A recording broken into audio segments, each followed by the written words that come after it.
Kijiji Tambua Haki.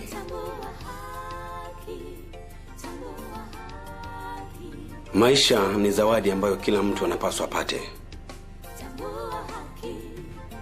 Japokuwa mvumilivu hula mbivu, lakini methali hii kwako haikuwa na maana. Pale ulipovumilia mbivu, ulikula vilivyooza. Pale ulipojaribu kupiga kelele za haki kama mnyonge, shida na taabu ndio ilikuwa jawabu lako. Shida ya maji ilikithiri kuliko kawaida. Hata maji ya barabarani yalionekana yafaa kwa matumizi ya binadamu. Tambua haki, ardhi ni mali yetu, tuitumie sote. Huduma za afya ni haki zetu sote. Chemi zote za maji ni urithi wetu sote. Tuyatumie sote, tuwe na furaha. Maisha bora, elimu ni haki yetu sote. Tuache wizi, rushwa, tufurahi sote. Misitu, wanyama, wadudu, urithi wetu sote. Tuvitumie sote, tupate furaha. Mlopewa dhamana, mbona mwatutesa? Acheni ubinafsi wenu, ufisadi wenu, tufurahi sote.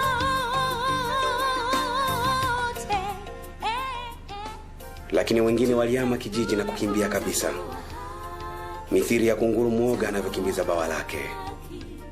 Tambua haki, tambua haki, tambua haki, tambua haki, tambua haki, tambua haki, tambua haki, tambua haki.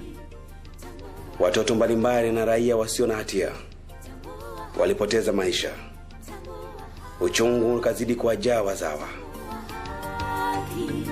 Tambua haki, tambua haki, tambua haki, tambua haki, tambua haki, tambua haki, tambua haki, tambua haki, tambua haki, tambua haki, tambua haki, tambua haki, tambua haki, tambua haki, tambua haki, tambua haki, tambua haki. Tambua Haki. Tambua haki, tambua haki, tambua. Mama Ludo! Kumbuka huku. Karibu. Nasikia. Hii ndio habari njema wote wanakufikishia. Nimeamua kujitoa rasmi katika huu ulinzi shirikishi katika hichi kijiji cha Tambua Haki. Kwa nini tena mume wangu? Nimeshindwa.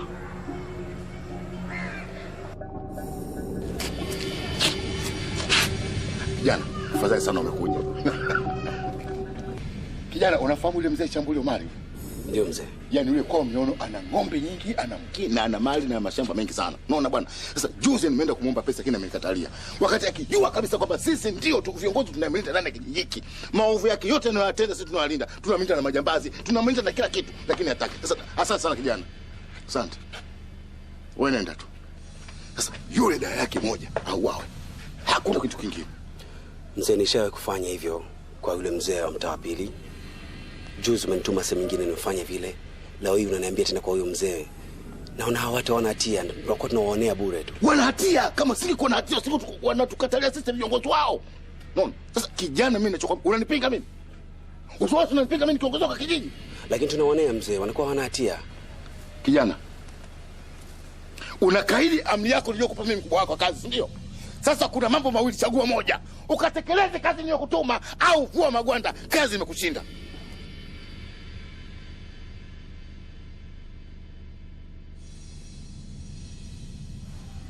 Kazi imenishinda mzee, siwezi. Sasa nakwambia kijana, umetangaza vita na mimi.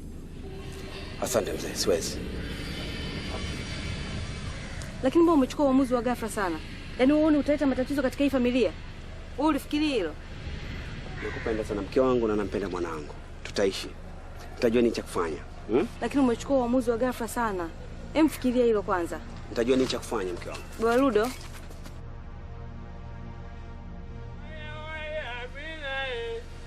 Amina sepe wagombea mwanga, Amina na upate tabu. Waya Amina. Amina sepe. Leta bia hapa. Mkubwa Jolo, wewe mkubwa sana. Yaani hapa kijijini hakuna anayekushinda. Wewe uko juu. Leta bia hapa. Jolo, uone ana huruma Jolo. Unajua Jolo, mimi nakufagilia. Yaani nakufagilia kweli wewe. Fagilia sana. Sasa endelea tu na jukumu Jolo. Unafikia jamaa. Bia. Baba, Weka bia chini hapo. Baba, chini hapo. Simama. Umeingia mochwali. Baba, bia hiyo. Simama. Bia hiyo. Nakuja baba. Chura.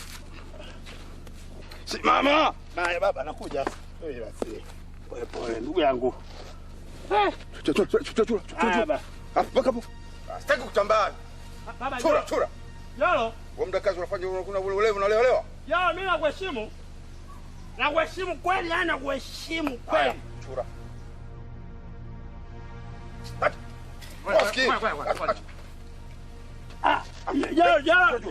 Jolo bia hiyo. Nenda hapo. Chura. Haya baba. Leo mbona shughuli leo?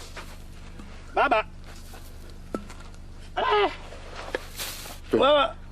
Twende. Leo mchana bwana. Baba, naomba hiyo bia. Jolo. Hey. Bwana leo umeniamulia? Leo? Wewe mbabe wewe. Mbabe kweli wewe. Wewe nuksi. Wewe noma.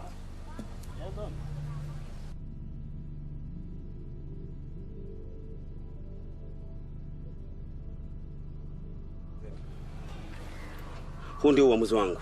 Nimeamua kujitoa kabisa katika ulinzi shirikishi, sitaki tena. Nimeshindwa kufumbia macho jinsi wananchi wanavyoonewa.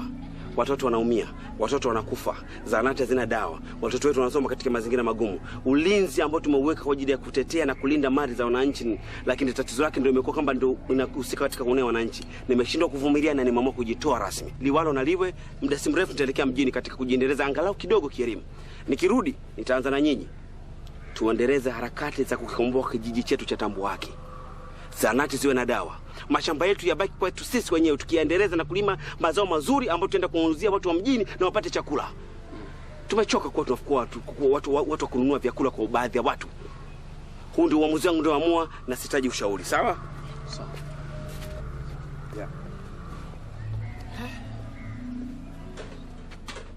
Jamani, tumeitana hapa haraka jamani. Kuna kikao kidogo, mhasibu ataongea na sisi. Sawa. Jamani, Moiteni nakumbuka zile pembejeo zilizotolewa na serikali. Sasa tumeshaziuza. Na fedha zenyewe ndio hizi hapa. Kwa hiyo ulio wake ndio huo. Ni pasu kwa pasu tu hapa. Wala haina tatizo. Sasa tunagawana kama tulivyo. Lakini tusimsahau katibu. Huyu jamaa tunamwindikiza wa nini mtoto wa kike huyu bwana? Huyu anakula kwa mume wake, anafaa kwa mume wake. Wewe unafikiri mtoto wa kike hata akipata hela, akipata mshahara unafikiri anafaa kwa mume wake? Kula kila kitu ni mume wake. Tena nikwambie kitu, ujue wanawake hawa akiminywa kidogo tu atasema hawana siri hawa, hawana kaba. Muindikiza sasa, sisi tufanye pasu kwa pasu, sisi tuokuepo hapa. Gawa bwana hiyo hela. Wewe pasu bwana. Ndugu zangu. Wananchi hata kidogo tu, hata soda tu tuwanulie hapa. Sasa wewe kishaanza mambo yake bwana, une vipi? Sio mambo yake. Wewe huna ibisi hela? Sio shetani wa hela, basi kama hivyo hata maji tuwanulie. Utakunywa kisimani. Alafu wewe huruma yako wewe ina matatizo sana. Bwana gawa hiyo hela. Kwa hiyo mimi nagawa kama kwangu, lakini si unajua mgao unazidi. Wewe kila siku kuzidi wewe tu bwana. Kwa mimi natakaje sasa? Natakaje? Bwana, safari za yangu zidisha kwangu. Kidaraja kile pale kinatushinda kujenga, kile kidaraja kidogo tu kile kinatushinda kujenga. Pesa ndio hii. Kila siku kwako tu. Bwana, hiki kibunda kijaa kidogo hiki.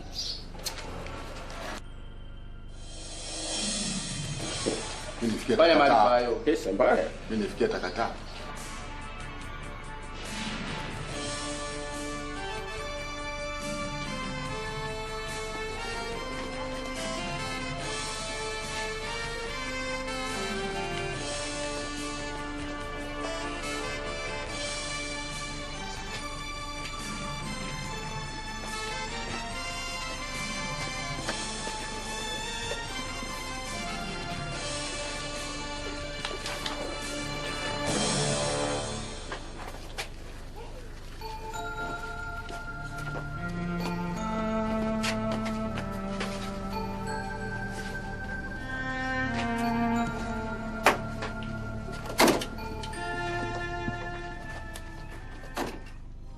Chairman. Vipi? Naona tuonani. Chairman, mbona mimi nipo? Upo lakini hatuonani. Yaani sikuelewi kuhusu nini. Unielewe wakati unanipiga chenga, naona unaniumbisha tu umesokea. Kuhusu nini? Ujui tena? Unajua sawa, hii biashara tunafanya, lakini biashara haijaenda vizuri. Hata ukipita pale kwa dukani kwa mke wangu, atakwambia biashara sio nzuri. Nimeona dawa zishaingia pale dukani. Dawa zimetoka hapa zichakwenda pale dawa. Ukibebwa tena bebeka, sasa unatakaje? Tatizo lako Chairman, unaongea sana. Kwa hiyo nisiongee. Ukibebwa bebeka bwana, pale dawa zishaingia. Kwa hiyo wewe mimi nipe tangu. Na mimi nimekwambiaje? Biashara haijakwenda vizuri. Sawa. Ingeenda vizuri ningekuona. Sasa nasemaje? Basi kama wewe hutaki sasa. Kama wewe hutaki sawa. Lakini huko sisi tunatetea sana. Na utetezi wetu sisi una mwisho kwa sababu ukibebwa ubebeke. Wewe unabebwa ubebeki maana yake nini? Kwa hiyo kikubwa unachotaka nini? Sijui. Wewe mwenyewe unajua. Chairman, niko njoo kwanza kidogo. Unajua wewe unaongea sana. Ndio maana wakati mwingine tunashindwa mimi na kukaa kuelewana. Sio naongea bwana, wewe ukibebwa bebeka. Na penye uzia tia rupia.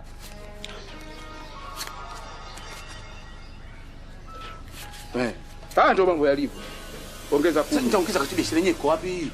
Ongeza wewe, usitake hawa mali makubwa bwana haya. Wewe sasa uje kupiga kelele hapa. Hizi dawa zishaingia pale dukani. Unataka nini tena? Kuna kubwa zaidi ya hilo tena. Mali shaingia pale. Wewe unatakaje? Tatizo lako unaongea sana, kwani uje kupiga kelele sasa hapa? Na kesho kutwa anakuja kwa sababu najua kuna mgao mwingine unakuja. Mzee unasemaje? Mimi nisema mzee, naomba unisaidie. Ongeza sauti, sikusikii unasemaje? Naomba unisaidie kwamba nimejisikia vyakula wa kijiji vimekuja hapa, lakini mimi hajikunifika kwangu.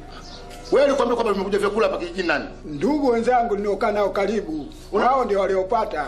Unajua mimi nilikuwa nafikiri kwamba wambea ni wanawake tu, kumbe hata wanaume. Mzee mzima kama una ndevu nyeupe unakuwa mbea. Ukiwa na njaa lazima ufanye hivyo. Aha. Sikiliza nikwambie kitu kimoja.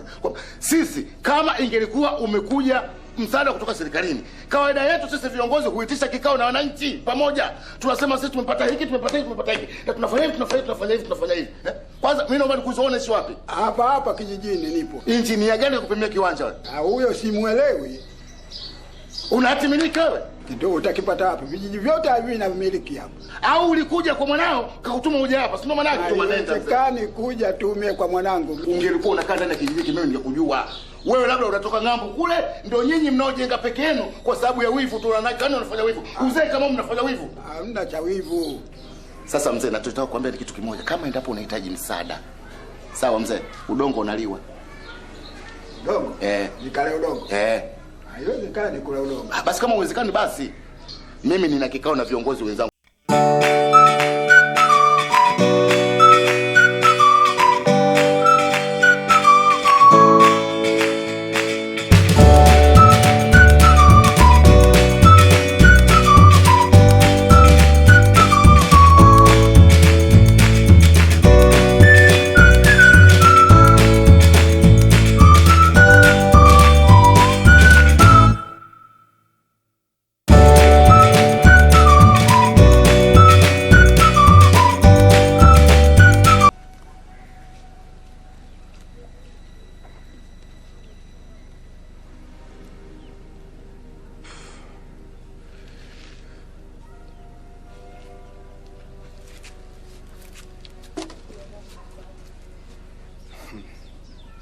Naweza kuishi kwa amani hapa kijijini.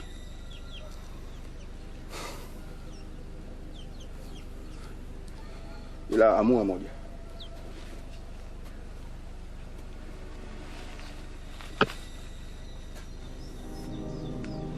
Kwa mpenzi wangu.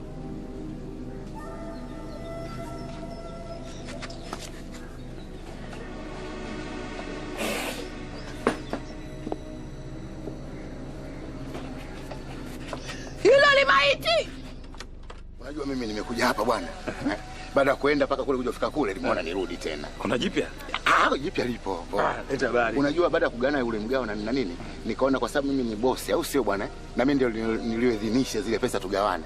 Nikaona bora nirudi. Siku zote bosi bwana, dunia nzima yani. Huwa hagawani na wale wa chini sawa sawa. Sasa bosi kama umeidhinisha utakuna gani?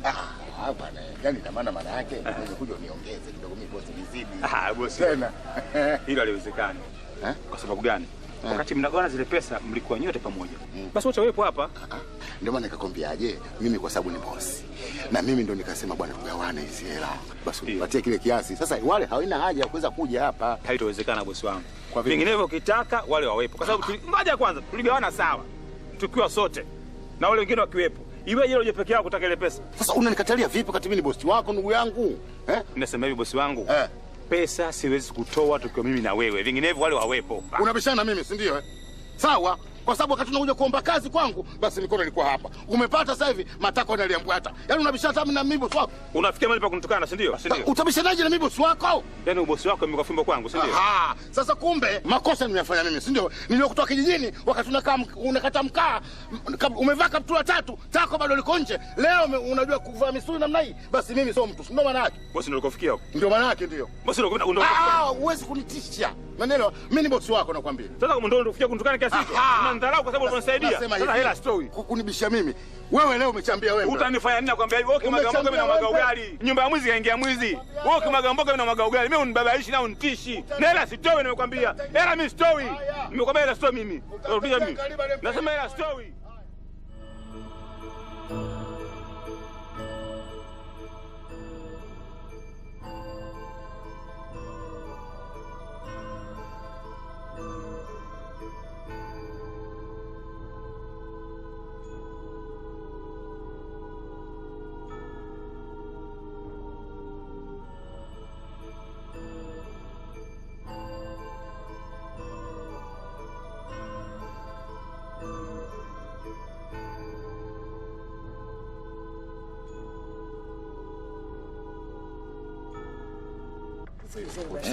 Kwanza zoela weka uvunguni kidogo.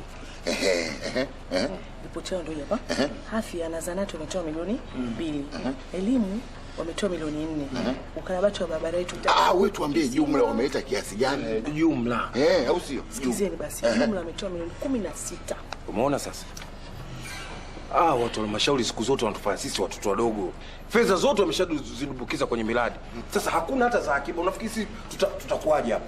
Wewe mimi nikwambia, unajua watu wa halmashauri hawa wanakuambia pangeni bajeti tuleteni, ukiwapelekea wanaleta pesa, yani robo ya ile bajeti mnawapelekea. Sikilizeni jamani, mbuzi hula kwa urefu kamba yake. Unaona? Funika kombe mwanadamu apite. Hapa ni pasu kwa pasu tu mgao basi hakuna. Sawa, lakini kuna mambo haya mawili. Jambo la kwanza mjue kijiji changu mimi ndio kijiji mwenyeji. Kwa hiyo vitu vyote vinaanzia pale. Kwa hiyo zahanati na shule kidogo tutengeneze hilo kwanza. La pili mimi lazima mgao nizidi kwa sababu kwangu si ndo nani? Hebu kwanza fanya kweli kila mwamba ngozi uvutia kwake. Yaani hata katika hili unataka tuvutane hili. Na sasa unafikiri bila kwa hivyo itakuwaje sasa? Jamani hii kitu tunalifanya hii jamani tusipige makelele hapa. Kuna watu wanajiita wana harakati. Unaona? Wanaanza kumpeleleza kumfuatilia mtu kuanzia uvunguni mpaka chooni anapokwenda na sehemu nyingine. Sasa kilichokuwepo hapa ni mgao. Kila mtu huyu bwana kazidi. Jamani, ana hoja ya msingi tusimzuie kwa sababu vigogo wote wa wilaya wanafikia kwake. Hata na sisi tunakaa kwake. Hebu kwanza tufikiri pesa yenyewe iko wapi hapa? Pesa iko wapi? Dawa. Kwa hiyo bado tunagawa kama zilivyo. Dawa. Jamani tukumbuke diwani. Huyo nini bwana huyo? Huyo aliposho yake huko kwenye nani kwenye halmashauri anakuwa huyo akachukua kule mitungo namna hii gari nyumba nzuri kila kitu. Jamani na askari wetu wa askari. Yo kweli. Buku mbili.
Marudo. Vipi mkao? Mwanangu Rudo. Mama Rudo. Wamemuua mwanangu Rudo akamtupia huko mtoni. Sijui amewakosea nini mimi jamani.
Ludo baba, Ludo. Ludo baba, Ludo wapi wewe, Ludo wapi baba yangu wapi?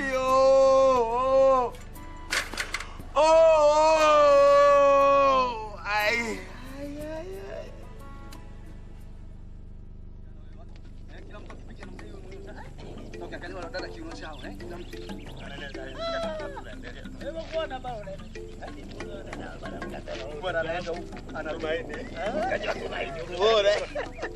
Sasa lakini tunafanya hivi vitu tunazidi kuwana.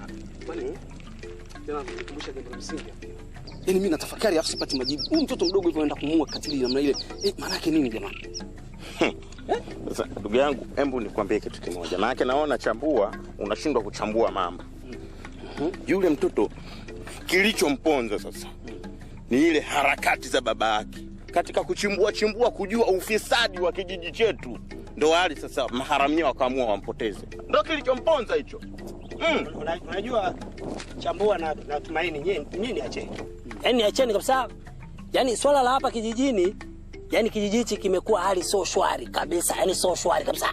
Yaani hapa kijijini watu hawa viongozi wamejifanya kama hichi kijiji ni cha kwao, yaani wamekinunua, misaada ikija si nini mali, yaani wanazikumbatia wao. Umeona bwana? Sasa leo wanatuita eti kwenye mikutano tuhudhurie kwenye mikutano. Mimi niende kwenye mikutano? Wataenda wao na wake zao. Yaani hawanipati hawanipati. Unajua bwana, wewe watu hapa kijijini wanakuona mlevi. Lakini leo mimi nimegundua kitu kikubwa sana na cha ziada kwamba wewe ni mlevi hata kama hujani. Sasa haya kwenye mkutano uendi. Umemkomoa nani? Unajua chambua usijifanye kama mgeni hapa kijijini. Yaani usifanye kama mgeni kwa sababu gani? Ninapokuambia kaka hali sio shwari. Unajua sio shwari kweli. Yaani sio shwari kabisa. Sasa hebu haya tufanye mfano sasa ndo tumeenda huko kwenye mkutano. Utazungumza kitu gani? Sababu hata ukibahatika hata kuzungumza hicho chochote utoe hata wazo lako basi. Likionekana tu kwamba linawagusa viongozi, yani linawagusa. Wanaandamana na wewe. Yaani wanaandamana na wewe mpaka kukuche mpaka hakikisha wamekupata. Sasa ndio haya ambayo yamemuua huyu mtoto. Bado sasa huyo tuona atakufa wengi. Anakufa wengi. Chezani. Bwana Tumaini bwana, ukisikia mawazo finyu, tena yale finyu ambayo ni mgando wa mwisho, mawazo ya bwana huyu. Kweli hapa kijijini hatuna amani, hatukatai. Lakini sisi hatutokubali mtu mwingine yoyote aje hapa atupeleke anapotaka, atuburuze anapotaka, eti kisa tu kwa sababu zake binafsi au kwa sababu anapata kitu fulani. Hatutokubali. Sisi tunapambana mpaka dakika ya mwisho kuhakikisha kwamba kijiji chetu kitakuwa na amani. Labda mimi nilichokiona kwamba sijali una mawazo mgando. Hicho ndo nilichokiona. Sawa. Lakini nikwambie kitu kimoja. Sisi hapa kijijini hatumuogopi mtu. Sawa. Hilo la kwanza. Alafu tunachotaka kuambia kwamba kwenye mikutano tutahudhuria na kwenye ukweli tutasema bila uoga na bila kuloga. Nyinyi mnamjua Joro nyinyi? Joro mnamjua? Nyinyi mumtambui Joro nyinyi. Mngemtambua Joro wala usinge subutu hata kusema eti sijui nini. Tunasema Si wewe unacheza nini wewe? Nyie mnacheza nyie. Kwanza sikiliza nikwambie. Joro si unakaa naye mtaa wa pili hapo. Na kutuma kwake. Kamwambie hivi, tunamtafuta. Sasa wakati nyinyi mnamtafuta na yeye anawatafuta nyinyi ili mtambuane vizuri. Na ndio mtakapotambuana sasa. Mimi nataka nikwambie kitu kimoja. Ujumbe mfikishie Joro. Mwambie tuna kiu. Mwambie tuna kiu naye na tunamtafuta. Mnamtafuta. Amefika mwisho. Kijiji wamefanya kama cha kwa yani bora tugane tu hela wauze. Wauze tugane pesa basi kila mtu. Eba. Unajua unaongea kitu cha maana kumbe hamna lolote. No, baba tugawane. Watu wauze kijiji hichi basi. Mnaona sumbua tu kila siku. Tuweze kuwapa taarifa ya mambo kadhaa ambayo serikali yenu inayafanya na tunaendelea kuyafanya. Tunaendelea na ujenzi wa soko, mabweni na tunarekebisha maisha ya kila mwanakijiji kwa kufuatilia kwa ukaribu suala la afya zenu. Samahani ndugu mwenyekiti. Nasikitika kukuambia kwamba huu mkutano tumeitwa kupewa taarifa. Mmeshafanya ubadilifu wenu wote, mmeshafanya maovu yenu yote, ndio mnakuja kutupa taarifa. Sisi kama wananchi tuna ushauri wetu, tuna maoni yetu, tuna ajenda zetu. Tunahitaji kupewa nafasi katika mkutano na si vinginevyo. Mfano mfupi tu hapa. Hamna wanawake. Huu ni unyanyasaji wa kijinsia mwenyekiti. Akiko wapi? Wewe ulitaka ajenda zipangiwe wapi? Chooni, sokoni au kwenye mabaa ya pombe? Au utaka ajenda tuzipange mimi na wewe kitandani? Na kuhusu jinsia, kuhusu wanawake, huyu hapa ni mwanamume huyu. Namshangaa. Wewe ni mwanamume? Au unataka kuniambia kama siku hizi una jinsia ya kiume wewe? Mimi naona hapa kuna tatizo moja kubwa, tatizo zito ambalo linafumbiwa macho. Hivi kwa nini tusiingize ile ajenda ya wanakijiji kuhama kijijini kwetu bila sababu? Kwa sababu hilo wimbi linazidi kuongezeka kila kukicha. Kwa nini swala hili ndugu mwenyekiti nalo lisiingizwe katika hizo mada? Hivi huyu ana akili timamu huyu? Ndio. Mnavyomuona yuko sawa sawa huyu kweli? Ndio sawa. Huyu ameamka na magongo huyu. Suala la mwanakijiji kuhama ndani ya kijiji chake, hayo ni matakwa yake. Hatuwezi kumlazimisha. Anaruhusiwa kwenda mahali popote kwa mujibu wa matakwa yake. Hilo sio swali. Labda ulichosema kwamba mimi siko sawa leo kiakili, inawezekana mimi siko sawa. Lakini hawa wanakijiji wanaohama ni watu wenye akili zao. Watu ambao wamezaliwa hapa, wamesomea hapa, wamekulia kijijini kwetu. Na tukiona hawa watu wanahama bila sababu, lazima tujue kwamba hapa kuna tatizo kubwa. Hivi mnamuelewa wewe jamani? Wewe mimi ninashaka naye. Namuelewa. Unataka kuniambia kwamba basi nchi yetu yote ina matatizo? Kuanzia kijiji, kata, tarafa, wilaya mpaka mkoa. Kwa sababu mfano mzuri ni wale watu wanaoishi katika miji ya Mwanza, Arusha, Dodoma, Dar es Salaam na Mbeya. Wengi wa wanaoishi pale si wakazi wa pale. Si ndio? Sasa unataka kuniambia huko wanakotoka kuna matatizo? Labda wengine wanataka tukubadilisha mazingira. Anatoka sehemu moja anaenda sehemu nyingine. Mwananchi wa nchi yetu anaruhusiwa kukaa mahali popote ili mradi havunji sheria ya nchi. Basi. Sawa mwenyekiti. Haya. Mwenyekiti, mimi nafikiri hatuna sababu yote ya kulumbana. Kikubwa kilichotuleta hapa jamani ni kuja kujadili juu ya matatizo ya kijiji chetu. Kwa hiyo labda tungejadili hilo, haya mengine tungeachana nayo kupiga kelele. Unajua kijana, kati unasimama kutoka hapo, mimi nikakuona kijana mmoja ambaye una akili sana. Na ulivyoanza tu sentence yako nikajua kwamba una busara sana. Kumbe ni wale kasoma majina. Kwa hiyo ina maana nyinyi mmejipanga kuja kuleta fujo hapa, ndio maana yake. Mmejipanga kuja kuleta fujo. Sasa kwa namna hiyo basi kikao nimekifunga. Sasa jamani. Ondokeni. Mwenyekiti, huu dikteta sasa. Sasa nimefunga kikao, ondokeni. Sasa Joro. Joro. Sasa huyu unyanyasaji sasa. Kwa nini sasa unanyanyasa namna hiyo jamani? Ondokeni, kikao kimefunga. Ondokeni.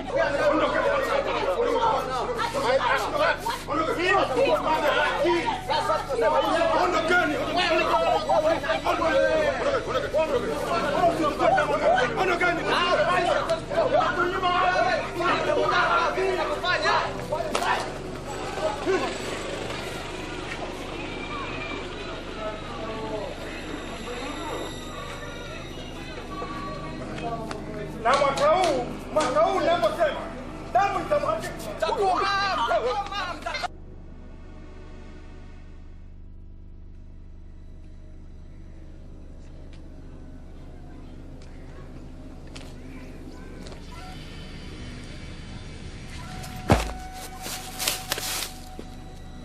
Kabanga.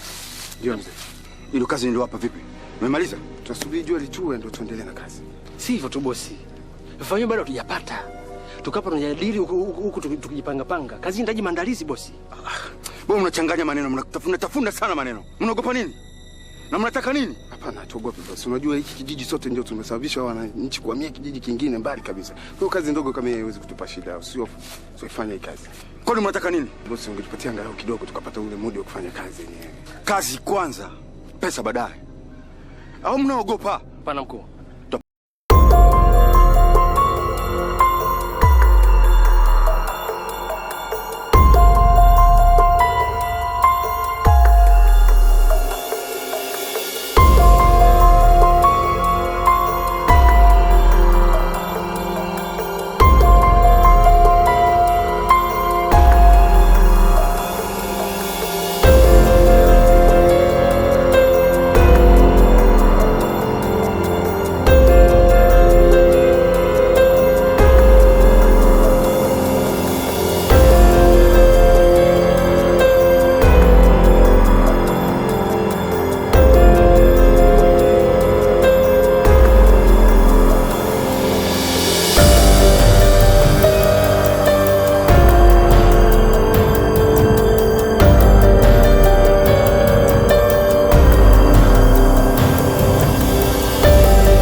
Vipi Chambua?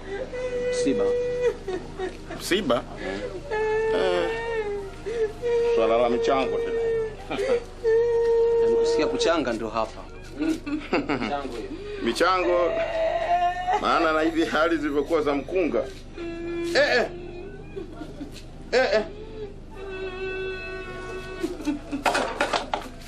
Nini tena? Eti, Mwanaeli. Mbona vitu hivi unafanya marekebisho? Umeniibia. Umeniibia vitu vyangu. Sasa ni mahusiano. Sasa jamani. Umeniibia vitu vyangu vyote. Sasa jamani, sasa Hii. Kumbe huu wizi haukuanzia hapa na huu uharibifu haukuanzia hapa. Sasa ndo napata taswira. Unamaanisha nini? Hivi vitu vimeanzia nyumbani kwangu jana usiku. Nimevamiwa, watu wamevunja nyumba nzima. Nyumba nzima iko chini, ninavyokuambia. Nimeibiwa kila kitu. Hasa ile basikeli yangu nayoitegemea. Kila kitu kimeibiwa. Na hapa ninavyokuambia, mguu huu umetoka kutoa taarifa kwa mtendaji. Hawa watu ni wanyama sana hawa watu. Watu waonevu. Kila siku wanatuonea sisi, hebu angalia, wanatuulisha nyuma kimaendeleo kama hivi. Tunaibiwa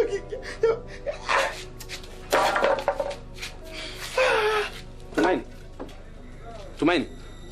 Mimi kuna kitu nimefikiria. Hili jambo ambalo natupata pili. Wala tusihangaike kuumiza vitu. Mtendaji wa jambo hili ninavyohisi mimi.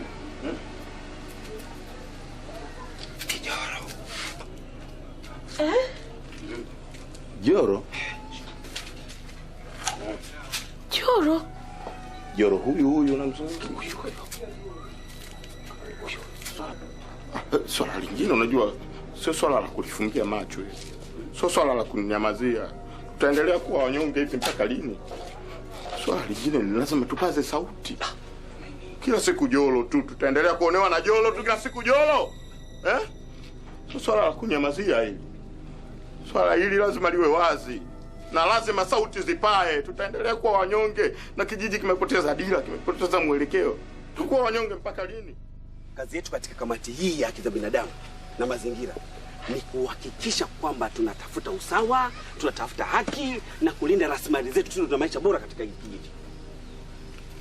Kwa sababu hatuwezi kuwa tunakaa tunatizama tu kwamba maendeleo hapa kijijini yanakuwa duni. Na yataendelea kuwa duni kwa sababu huduma zenyewe zilizopo hapa hakuna.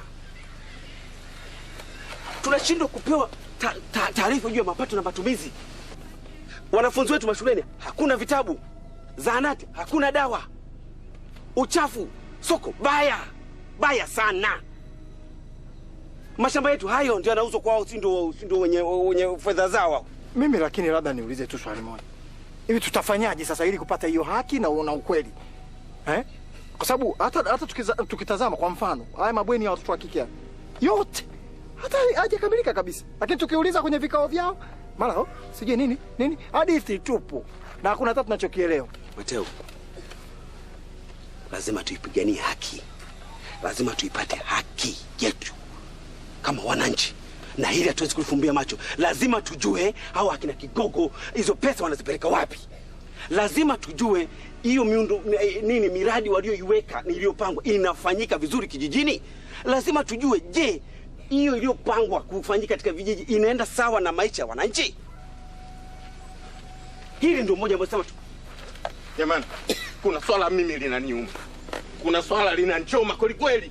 Nachoambia, usiku wa kuamkia leo hii nyumbani kwangu kumefanyika uharibifu wa hatari. Watu wamevunja nyumba. Na hapa mnapoona kile kibasikeli changu, ile basikeli yangu nayotegemea imeshaibiwa. Imeibiwa basikeli. Tumaini taarifa zako tunazo. Lakini je, umewasiliana na ofisi ya mtendaji? Mapema. Nimetoa taarifa mapema sana. Lakini angalia jibu lililonipa. Wananiambiaje? Hayo ndio matokeo ya wanakijiji kutoshiriki katika ulinzi shirikishi. Hilo ndio jibu lake. Hebu angalia, huduma duni kwa wanajamii, usalama wa mali na raia hakuna, ni uonevu, unyanyasaji tu. Embe wewe.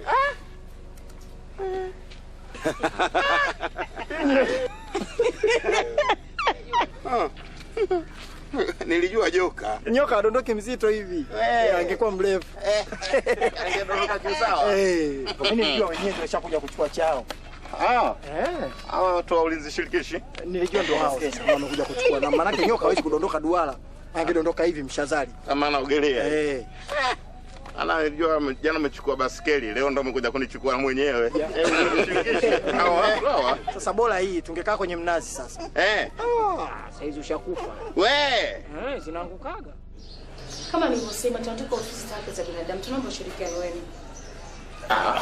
Ushirikiano kwa aina nyingi. Sasa nyinyi mshirikiano wa aina gani mnaotaka? Tuelezeni. Samahani kidogo kwa kuwakatisha.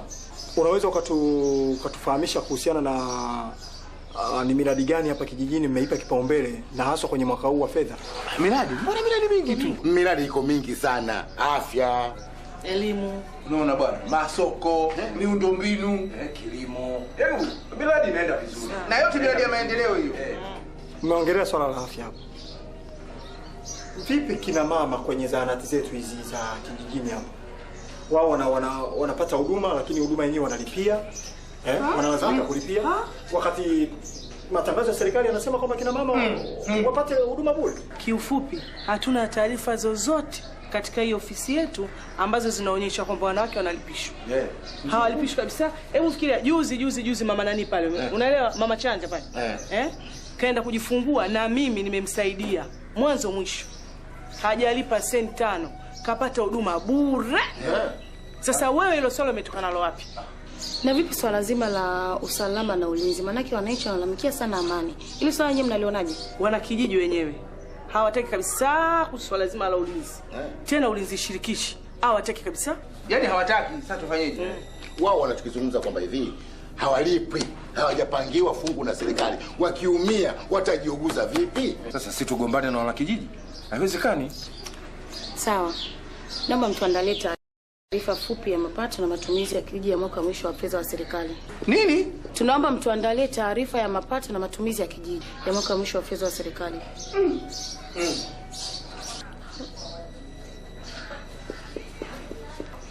Mheshimiwa, hawa watu umewatoa wapi?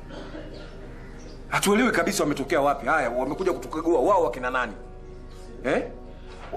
Mimi naona hapana. Wewe usiondoke. Siku zote mwenye nyumba mkembe mpangaji. Wewe usiondoke, kaa chini. Mimi mheshimiwa nakaa kwa heshima yako. Wala usihofu, sawa tushinde. Nakaa imada ibadilike, tuzungumzie swali lingine. Sawa. Sawa. Usiofu. Mtu hawezi kutoka huko hapo anataka mapato na matumizi. Zungumzieni swali lingine. Hivi nyinyi mmetoka wapi? Nyinyi hamna kazi eh? Sasa nyinyi kama hamna kazi, rudini nyumbani kwenu huko. Mkifika nyumbani kwenu chukueni majembe mwende mkalime huko mashambani. Msije hapa kupotezea muda wetu bure sisi. Watu tuna kazi chungu mzima kwa ajili ya maendeleo ya wananchi kule. Asanteni, ila tutahitaji taarifa ya matumizi mapema sana. Asanteni. Karibuni sana. Karibuni. Ndio wana matatizo. Hao wana matatizo. Hapa nasema kuna mtu kuna kimbelembele hapa. Wametumwa watu hao.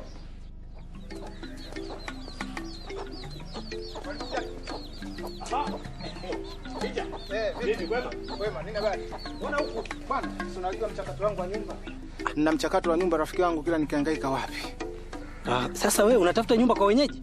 Nitafanyaje? Nilishafika mpaka kwa afisa mtendaji. Lakini nikaambiwa tatizo hili bwana sio tu kwangu mimi peke yangu, karibia walimu wote yani hapa. Alafu mimi nilihisi kwamba hili swala ni la sisi walimu wa shule za msingi. Kumbe hata nyinyi wa sekondari pia. Limekuwa tatizo moja zito sana. Hivi nilikuwa natoka hivi naenda kumcheki jamaa hapa kidogo. Naye alijaribu kuniambia maswala hayo ndo nataka nikamsikilizie ikoje. Sasa cha kufanya mimi nilitaka niingie kidogo hapa ndani. Hapa angalau nipate kinywaji kidogo 2 3 Sasa wewe kwa sababu umechoka na hili swala kidogo ukipata 2 3 hapo uweze kukaa kuwazawaza mambo kama hayo. Wewe twende kidogo ukapate. Hapana mwalimu, ngoja niende kidogo nikamwone huyo jamaa. Maana yake hapa akili yangu yote haifanyi kazi kuhusu swala hili. Twende bwana. Ticha. Njoo bwana piga hata 2 3. Wewe ukipiga 2 tu mawazo kama hayo huwezi kuyafikiria tena. Bwana. Njoo bwana. Bwana swali mwetu. Walimu. Naam. Njoo. Njoni mle raha. Naam. Raha iko hapa. Jambo. Hali vipi? Ndio. Jamani, ukikuta barua fungua, soma. Kweli. Ukikuta chungu kimefunikwa, funua, kula, karibuni pale. Asante wazee, endeleeni tu bwana. Mhudumu. Hebu leta 5 kwa kila mwalimu hapa. Wazee endeleeni tumsiali bwana, endeleeni. Mhudumu. Afanye 6 kwa kila mtu. 12 tunawapa kila mtu. 6. Kaeni chini. Mhudumu 7 kwa kila mtu pale. Chini. Unajua walimu nyinyi ndo mnatufaisha mambo yanaenda na sisi mambo yetu yananyooka. Mhudumu 8. Unajua walimu nyewe mnatakiwa muishi maisha kama haya. Kwa sababu nyewe mna heshima zenu na hadhi zenu. Sio mnakwenda kwenye mataputapu kule mapombe ya kienyeji kule, alafu kimpitia mtu karibu, alafu utafikiri unajisaidia haja kubwa. Unaona bwana? Mhudumu, fanya haraka. Yaani hizo bia 10 sasa mimi nasema ukichelewa faini yako. Nasema nakwambia mwaga zote chini alafu ninakulipa vile vile. 8. 8. Bili yangu. Ponda mali kufa kwaja. Au sio bwana? Haya ndio maisha.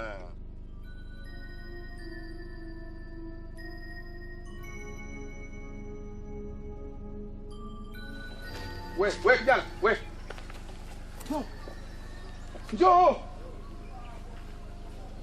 Nakuita wewe njoo. Ila haipendezi kuniita kama hivyo. Mimi sio wewe, mimi hata baba yako namuita hivyo. Hivi nyinyi ni yenu nini hasa? Hicho sijui kitume chenu, sijui kamati yenu, sijui mliounda, sijui nini ya haki za binadamu, sijui na nini, si nini. Yes, kwa ajili ya kutetea haki za wananchi.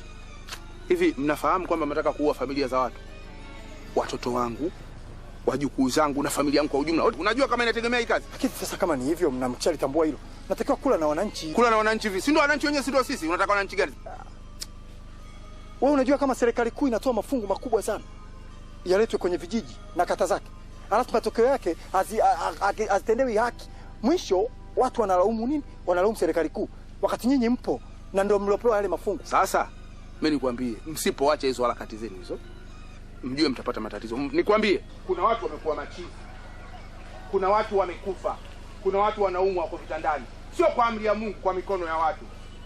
Sasa ninyi kama hamjitaki, endeleeni. Ndio ninavyokuambia hivyo.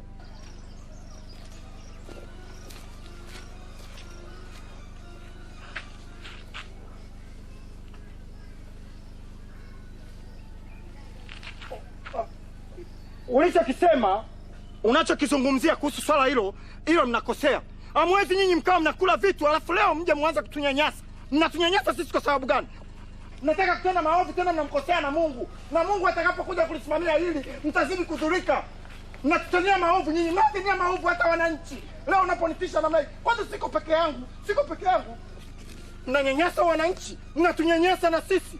Eti kisa mtaturoga. Sirogeki. Nimeshasema sirogeki. Kama mko tayari kuniroga nirogeni, lakini sirogeki. Lakini nijue pia mtakapotaka kwenda kulogea ni wapi? Ni wapi ili na mimi nijipange? Kwani sina ndugu? Hata nikiwa chizi ndugu zangu watajua atakachofanya. Mtazagazibika, mtapata tabu maishani. Mungu hawezi kuacha mkaniangamiza. Mniangamize leo lini?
Tutafanyaje sasa?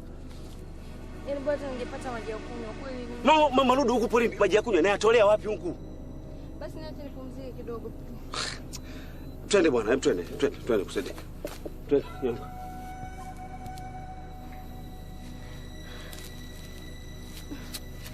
Ndio tumeanza kukimbia jamani, mimi mwanzo nimechoka. Sasa kwani mimi napenda.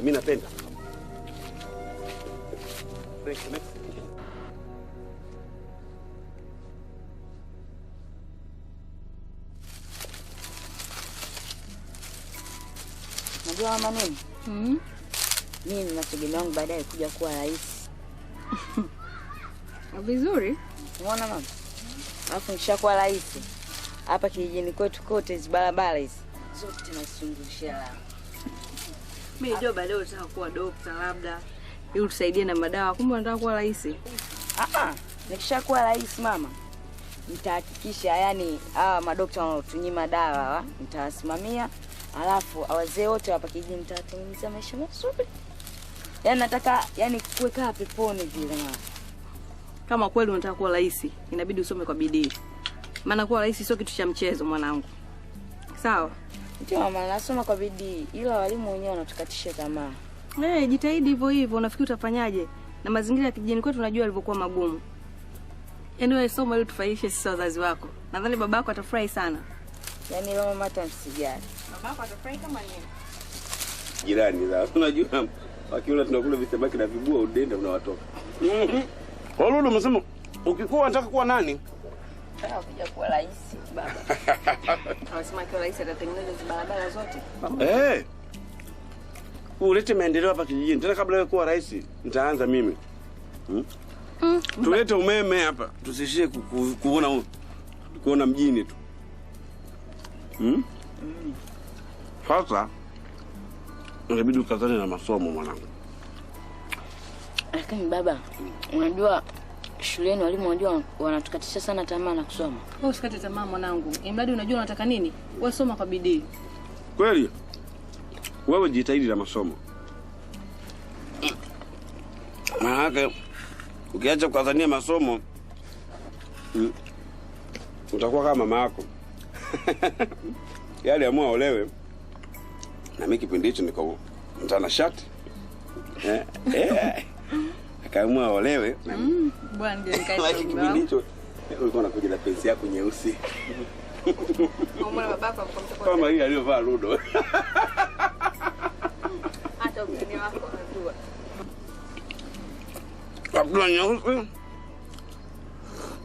Mboga nzuri eh? Kwa kwa kupika.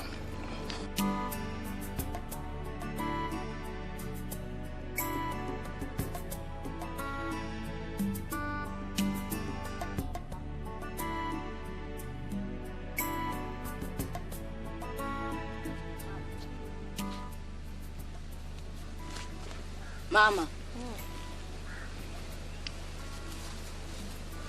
Hivi mama. Kwa nini watu hapa kijijini wanatusakama sana? Mwanangu, mimi nadhani wanatusakama sana kwa sababu babako anapenda sana haki. Alafu hapa kijijini wamegawanyika makundi haya mawili, wanaopenda haki na wasiopenda haki.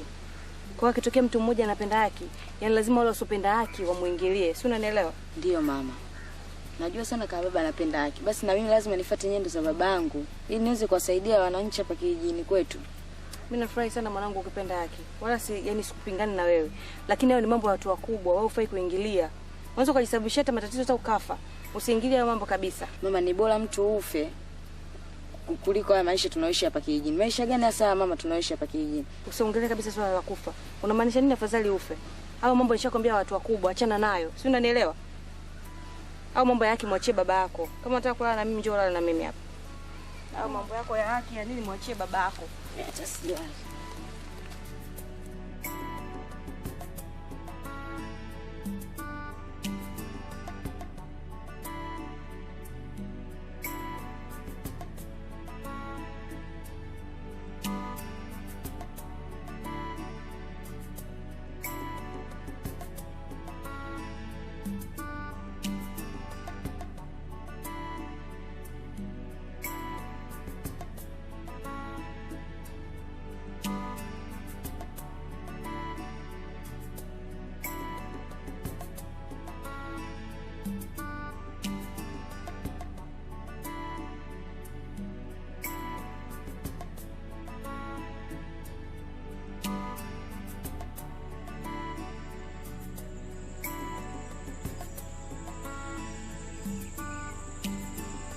Mama Lulu, wanakuja, twende. Twende. Twende.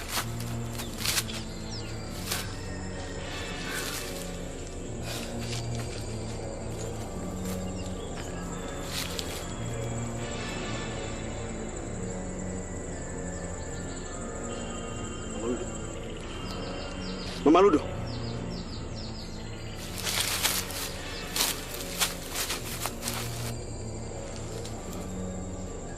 Mama Lulu.